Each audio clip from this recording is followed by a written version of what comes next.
Ka qenë para 2 javësh, edhe është e çuditshme sepse nuk ndodh, sepse gjithmonë jemi mësuar që janë çuar nga veriu që shpenzojnë, por kanë qenë çuar nga Korça dhe kanë shpenzuar 17.000 euro. Mrena natës. Po.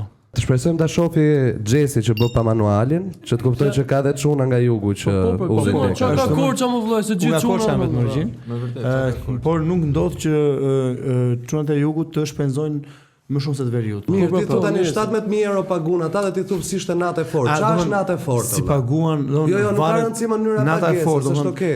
Ka artistë për shembull që janë shumë të fortë, që domethënë që arrin shumë shifra të larta xhiro. Dhe ka artistë që janë shumë mesatar që nuk arrin as mesatar. Ja arrin njëri sa për gjithë. Ti thua 17.000 euro ka paguaj tavolinë. Po tani ti thua si ishte natë e fortë. Çfarë është natë e fortë? Nata domethënë të ta shpjegoj. Çfarë është shifra e fortë? Kanë qenë artistë, ka qenë artist mesatar dhe ka qenë është arritur një shifër mesatare, jo shumë e kënaqshme për klubin, dhe kjo 17-qa mbi atë shifër arritje e kënaqshme. I ka dhënë spundo shpirti, a kupton? Po pse 17.000 euro është më e modha që kanë gjuhë ti, se unë kam gjuhë vet shumë shifra të mëdha. Po për shpendim. Në një klub.